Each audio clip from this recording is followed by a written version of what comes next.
Aujourd'hui, il y a quelqu'un qui m'a parlé et qui m'a dit qu'aujourd'hui, il était invité chez quelqu'un, dans une famille. Ils l'ont reçu chez lui. Viens, Bevakasha, mais bon, ils l'ont pas reçu avec un.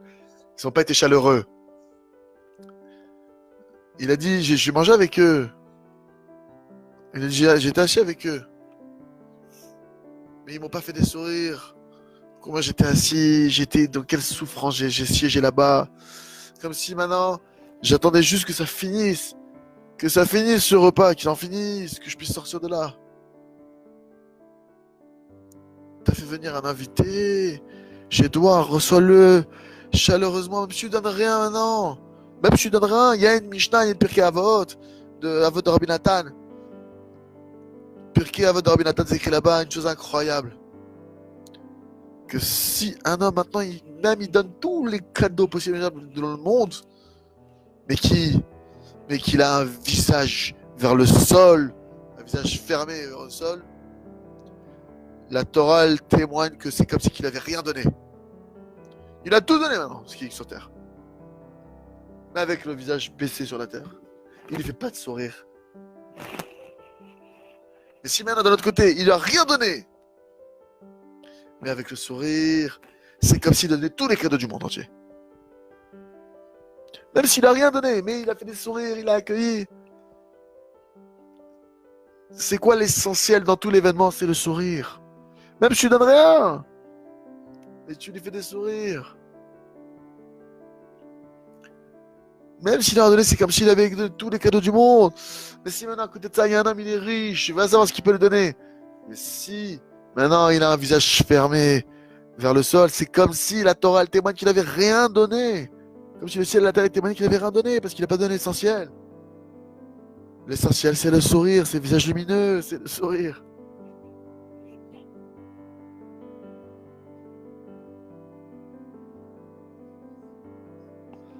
Il y a une histoire qui est connue. Qu'il y avait un roi qui est sorti avec ses princes. En bref, il y a eu un grand balagan en 2 secondes. Il y a eu les pluies, une tempête, il y a eu toutes sortes de choses. Chacun, il a cherché à fuir et le roi, il s'est retrouvé seul. Et le roi, il a vu une petite maison avec une lumière. Il a frappé à la porte. Il y avait un petit paysan là-bas. Il a fait rentrer. Il dit, viens. Il a bien reçu, il a donné à manger, il lui a donné de l'eau, il l'a réchauffé, il s'occupait de lui. Même dans sa pauvreté, mais il s'occupait de lui. Et le roi, il a senti le cœur de ce paysan. Alors évidemment, après, il l'a invité après dans son palais. Tu m'as sauvé la vie. Alors c'est pourquoi je te donne un cadeau. Je vais te faire rentrer dans une chambre que personne ne rentre. Que personne ne va te laisser rentrer là-bas. C'est une pièce dans laquelle, quand je vais me reposer, je rentre là-bas, je me repose. Toi, je t'autorise à entrer. Ce paysan, ce paysan-là, il est rentré dans cette pièce, il n'avait jamais vu un miroir. Il est rentré dedans, il a vu des miroirs. Il a vu un miroir, il a cru qu'il y avait des milliers d'hommes. Il a levé la main, il a vu que tout le monde levait la main. Il a dit, mais je suis pas tout seul. C'est vrai que c'est une action qu'il y a eu. Il y a un message profond. Tu souris, alors le monde te sourit. C'est comme ça que le monde il est. Tu es clair devant toi, alors Hachem il t'éclaire. Il te sourit. Tu souris, t'es souriant. Hachem il te montre un visage souriant. C'est vrai que c'est une action qui s'est vraiment passée. C'est un événement qui s'est vraiment produit, ce que je vous ai raconté là.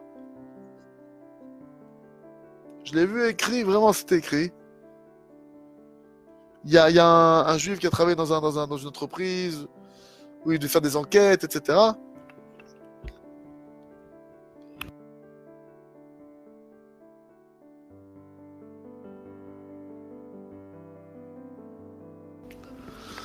Un jour, il y avait un mariage. Un jour, cet homme-là, il s'occupait des mariages, etc. Et il est rentré, il devait ranger des choses. Il est rentré dans un frigo entier, un frigo, une pièce frigorifique. Et la porte, elle s'est fermée sur lui. Il a dit c'est fini. Cet homme-là, il s'est fait enfermer dans le frigo. Il a dit c'est fini. Et toute l'entreprise, elle est partie. Il était seul, lui, mais il était seul, tout seul pour ça. Donc maintenant, il se retrouve enfermé dans le freezer. Il a dit c'est fini, je vais mourir congelé. Il n'y a plus qu'à dire Kaddish, il a commencé à faire tchouva et remercier. Il s'est préparé à partir dans le monde qui est que bien, il n'y a rien à faire. Après quelques minutes, il voit le gardien qui ouvre la porte. Le gardien du bâtiment qui ouvre la porte. Il dit, mais toi, t'es le gardien. Comment t'as su que j'étais là? Il a dit, des 400 employés qui rentrent. Personne ne s'occupe de moi. Et toi, chaque jour que tu vas voir, tu me dis bonjour, comment ça va? Avec un sourire, avec... tu me donnes de la vie comme ça. Chaque fois, tu me donnes des bénédictions, tu me souris. Et même le soir, tout le monde sort, personne n'a rien à faire de moi comme si je n'existais pas, comme si je suis de l'air. Toi, tu es le seul que quand tu sors, tu me dis ça va, comment ça va, qu'est-ce que tu deviens, que de bonne nuit, que tu me bénis. Aujourd'hui, tu m'as dit Bokertov, tu m'as dit bonjour. Et après, quand le soir, tu es le seul à me dire bonne nuit, et aujourd'hui, personne m'a dit bonne nuit. Alors je me suis dit, attends, mais il m'a dit bonjour. Alors je me suis dit, du ciel qui est venu, peut-être qu'il est enfermé dans le frigo. Alors, il est venu. Alors il est venu et il a ouvert. Ici, on voit de nos yeux. On voit de nos yeux qu'un homme qui sourit à l'autre, combien il reçoit la vie, il est protégé.